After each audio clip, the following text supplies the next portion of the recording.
Greetings, everyone. We are back with another era review. 2020 hit, and the notorious pandemic had impacted the lives of many people. The need to have this new normal, with the fear of what will happen in the future, is pronouncing a doomed mindset. Entertainers, especially artists, need to adapt to create their own work in amidst the trying times of difficulty. Charli XCX announced to make an album in a span of 5 weeks. Working with producers A.G. Cook and B.J. Burton, this album is a DIY project with the help of the angels. She goes to Instagram Live and asks for input, channeling an authentic mash of the thoughts of the people as well as herself inside their homes. Most of the album's progress is seen online and checking up onto the insights of both the artists and the public, regarded as an impact of its time and the situation it is set in. How I'm Feeling Now is known as Charli's most personal record up to date. Some angels say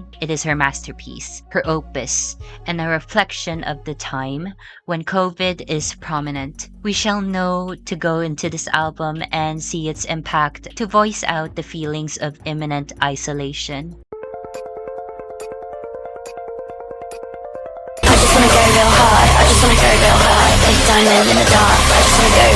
Track 1 blasts you in the face. Pink Diamond is a hardcore electronic greeting with a splash of brash sounds right into your eardrums, saying she wants to go hard, and irritable as a party girl wanting to glow and radiate energy, longing for the lively party and concert life to an expanse. I just wanna feel it in different ways. Every single night kinda feels the same. I'm a pink diamond, I need space. When I say this goes hard, it goes hard. Like, there is no amount of breathing room in terms of sound, and I quite like the rave aspect to it. Crunchy, electric, and pretty much strong hitting beats in succession.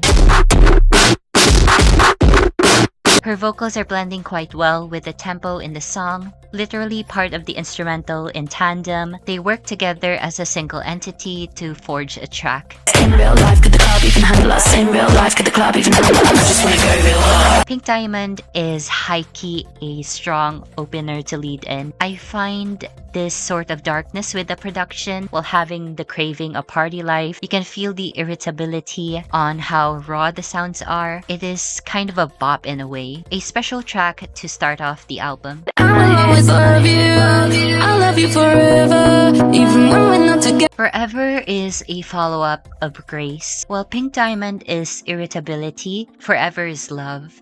Longing for a future uncertain to what will happen. It is one of those sentimental tracks, sharing the expression of sadness, comfort, and worry. I know in the future, we won't see each other. Could you say December? The production brings again the strong sounds with the accompaniment of synths, creating a bold, atmospheric, and charming disposition, with a lot of rises, falls, and cuts, shining and dynamic to comprehend as a listening audience.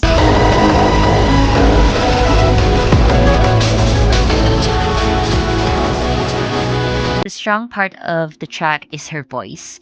She really means the words. I find her vocals comforting, especially both the chorus and the outro.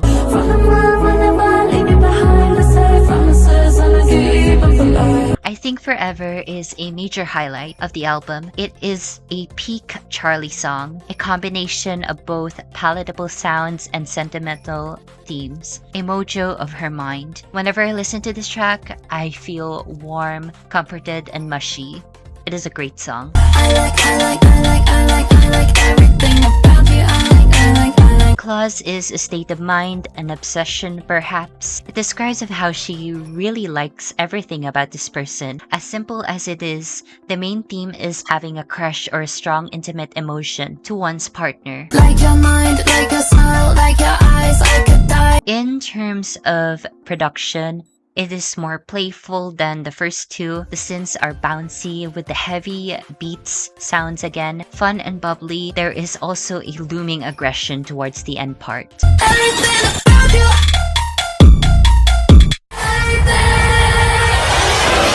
Her vocals are quite the same as any other ones, modified and tuned. It fits and the delivery is so catchy, but a tad bit repetitive for some listeners. I like it though.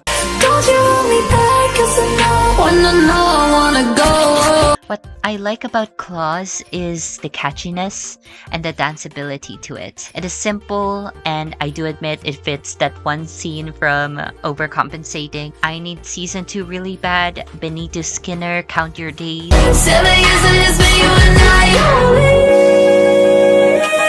7 years is kind of underrated. It is about her relationship of her partner and how has it been 7 years of them together.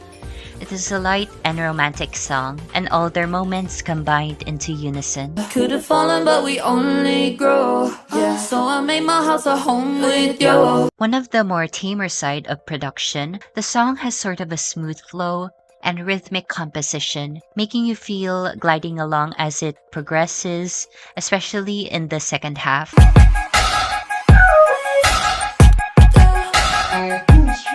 Her vocal range is showcased on the chorus mainly. I love when Charli belts and has a fun way to deliver her voice.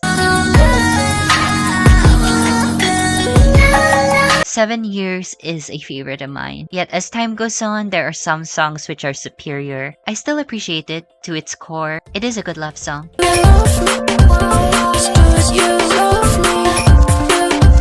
Now we are getting to the more personal stuff. 𝕬𝕤𝕚𝕚 is anxiety and how she is messy on maintaining such relationships, not trusting herself to love and make decisions, and prone to destructive measures. The production is practical, with the sounds emanating a ticking time bomb. The intentionality is gravitating, and I love the use of it in this song in particular.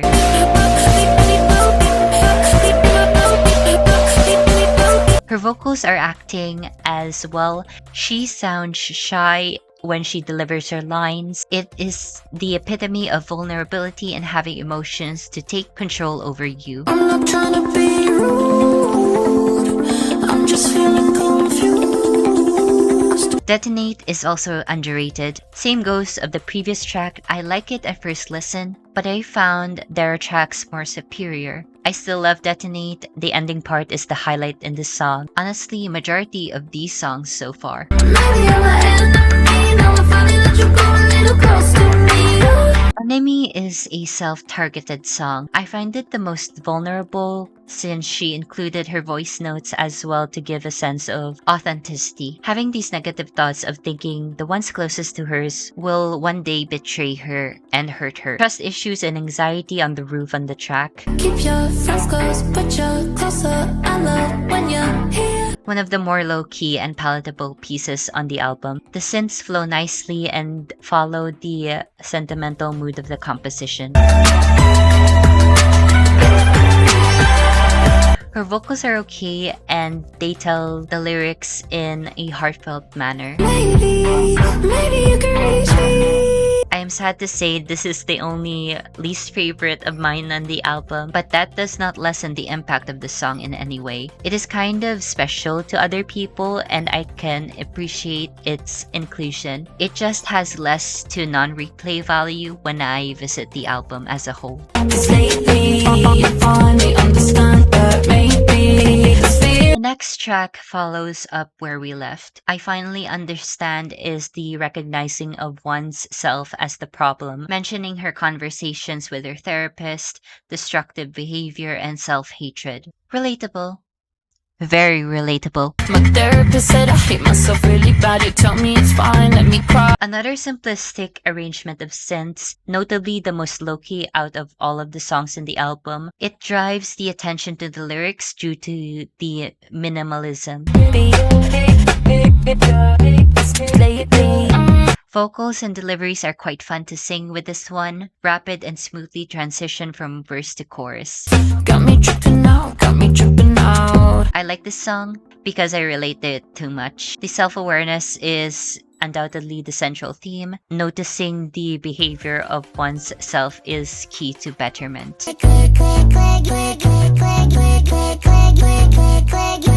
C 2.0 is a friendship song. It is actually a rehash to a previous song of hers, which is Click. I have not heard it yet, but maybe there is a connection. Click changes into the word click as a group of friends, expressing she misses them so much with the colorful vibe, especially in the times of isolation. Phone calls every night had a new glow. My click running through my mind like a rainbow. Get back to the maximalistic parts again. In this time, there is a fusion of both worlds. First half exudes the crunchy and electronic synths, then transforming into a light and airy and carefree tempo.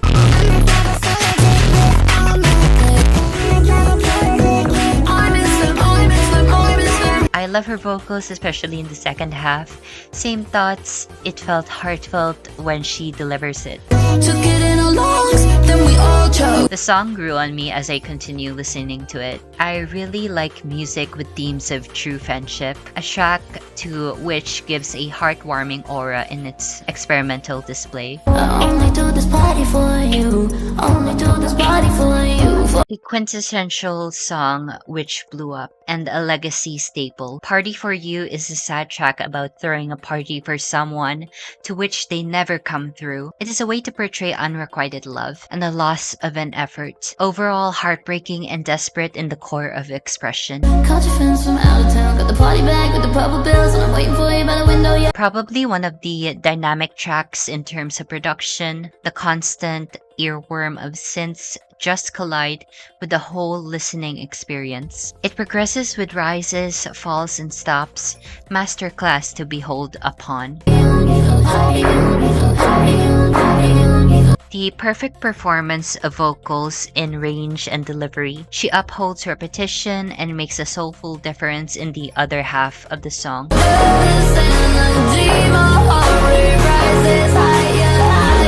Party for You is literally the central song for this album. It deserves the attention as a non-single and got popular for the sake of it capturing the audience. The way it had an iconic resurgence and the impact of the premise makes it a Charli staple.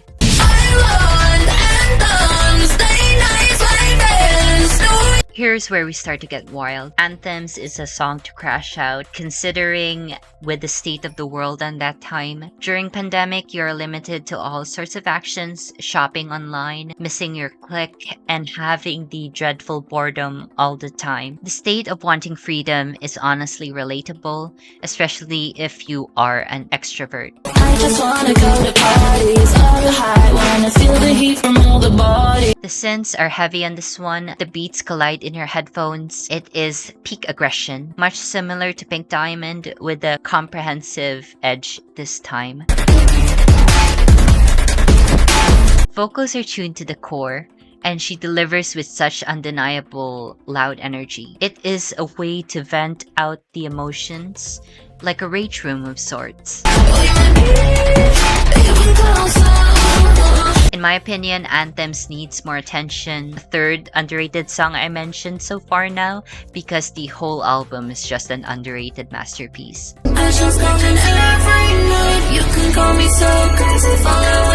Okay, the very last song, and an underrated pick again.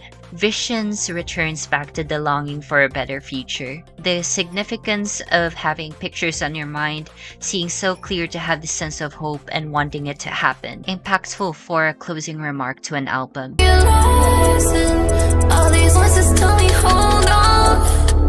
The most dynamic, similar to Party for You in terms of rising and falling scale. The drop happens after the second chorus and it just goes off the rails. You can hear the darkness in the very outro of the song.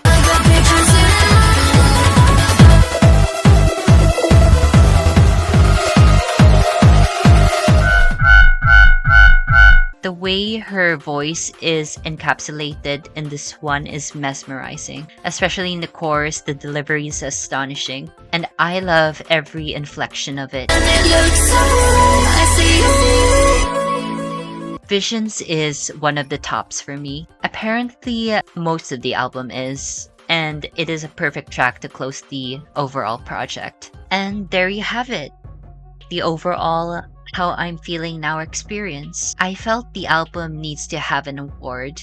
I would say it is Charli's opus in terms of sleeper hits. If Brat was successful in marketing, How I'm Feeling Now is successful for fan interactions. Its DIY nature is what makes it special and feels like a warm hug from the artist to the fans. The angels are probably like happy to be a part of the project itself. I might watch the documentary That Is How the Album Has Me on a Chokehold. I wish I got into Charli during 2020 and may become a fan earlier on. Going back to the album, it is spectacular from start to finish. These feelings of isolation and wanting to go out, you can hear it from the production and the vocals. The emotions and the yearning are quite evident. Each song has their own unique premise. Themes of therapy, love, loneliness, and hope gather around to establish a sentimental umbrella of thoughts. I think the strongest parts of each songs are the outros. They really go hard on those ones. Also, I only have one skip, which is Enemy, and I still can appreciate it even on its lesser replay value. The whole project is just made with intent, and considering she only had a few weeks to work on it is just impressive. I regard it as one of her greatest works up to date. Without further explanations, here is my personal track ranking and overall album ranking. Now it's really getting me, but the way you dance, you could call me deep. Me, everybody can stay on me, understand. Dirty, I can talk dirty, I can make you feel so sad. Really complicated work, go deep, baby. Really sad the way it sometimes feels. I just wanna go real hard, I just wanna go real hard. Like diamond in the dark, I just wanna go real hard.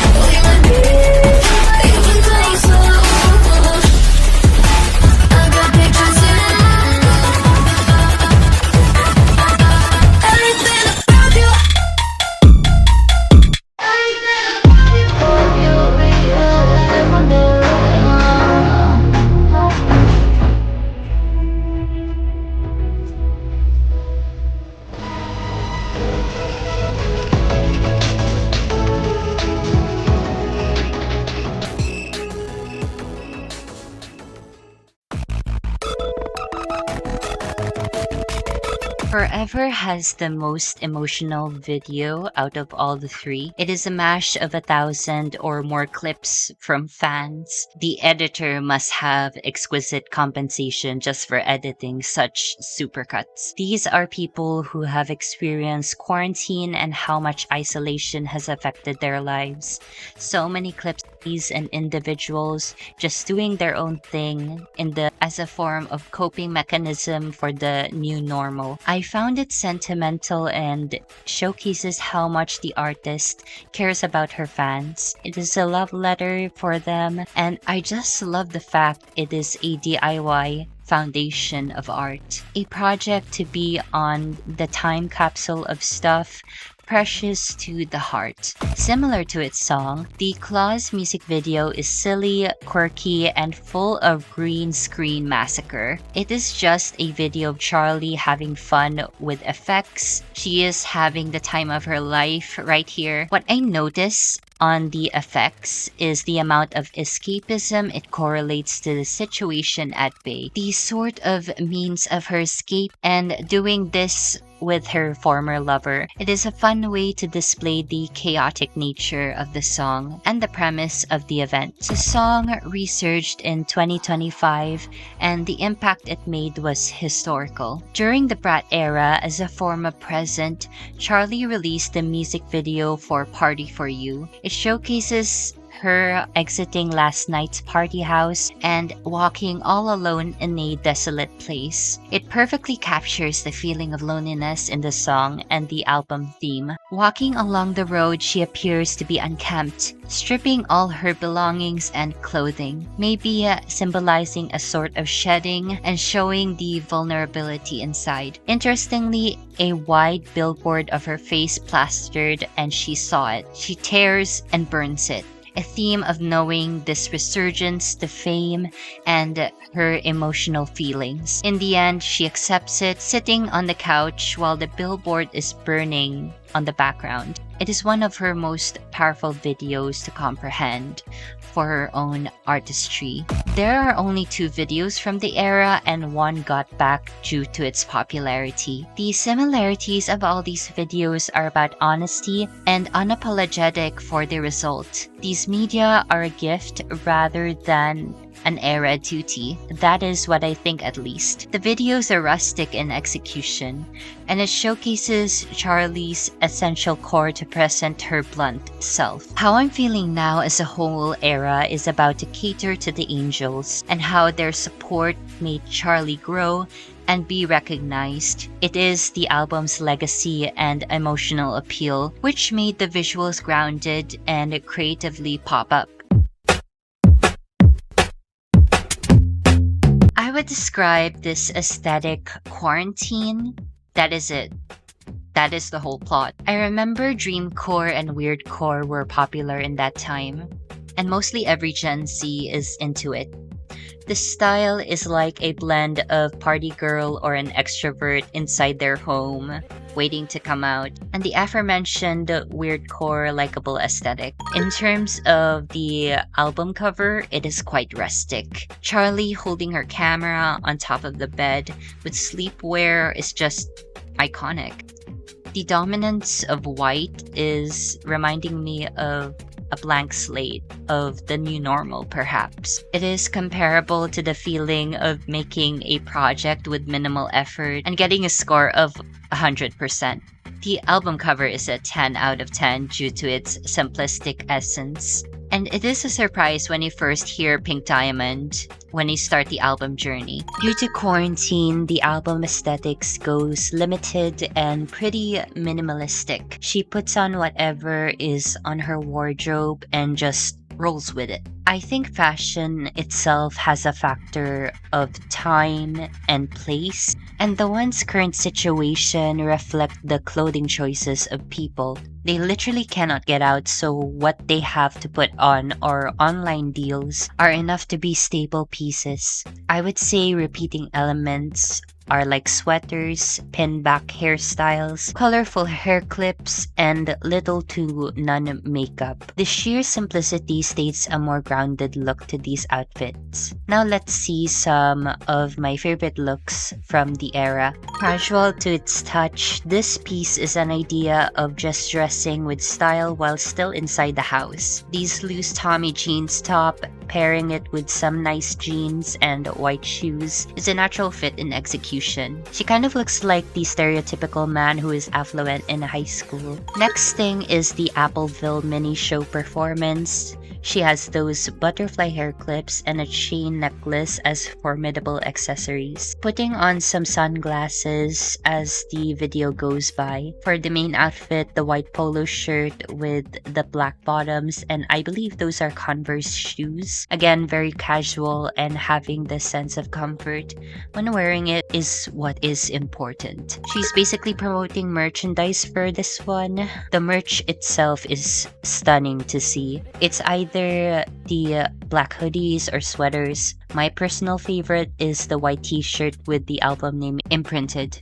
White and black are primary colors to associate the How I'm Feeling Now cinematic universe for Charli's own discography. The merchandise is a score of both comfort and simplicity. The Claws music video has so many looks to choose from. My favorite is the hot pink ensemble with a pink bra and the pink joggers with a lot of quirky ribbon design correlates so much to the album theme.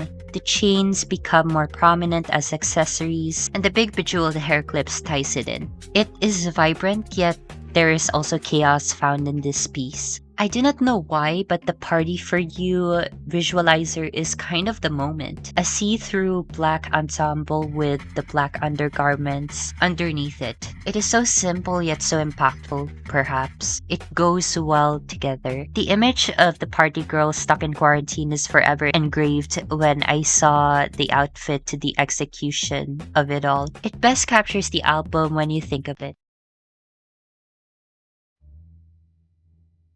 Are my thoughts on the album. It is a way for connection of the artist and their audience, sharing experiences of isolation and the loneliness the pandemic brought onto them. The production level on this album is rustic yet flawless. It is hyperpop but less polished and grounded with hard-hitting sounds, surfacing an array of beautiful synth work. Melodies and vocals are the most authentic it is going to get. These are natural star elements to make a great song while still magnetizing the audience. Themes of self isolation, love, and therapy recognize the full statement of this piece. These feelings of people trapped inside and hoping for a brighter future ahead. Style is minimal but impactful. Online shopping items and limited wardrobe created the essence of the true DIY home video party girl experience. I said what I said. I regard the album as the Charlie magnum opus. Fan interactions, updates, and showcasing the process of her work gravitates her own honesty through her passion. A masterpiece due to a collective export of sadness to the whole quarantine days. Authentic, real, and escapist. The album truly resonating in its own era, done in about 5 weeks of production rollout. The central project catered for the growth of Charlie and a passionate gift for the angels during those harsh times. Those are all my thoughts, and let me know what are your own thoughts as well for this era. Feel free to like and subscribe if you want to see more era reviews and possibly more Charlie. I know she has several works ahead I wanted to check out. Thank you for watching, and I will see you in the next video. Have a day to finally understand.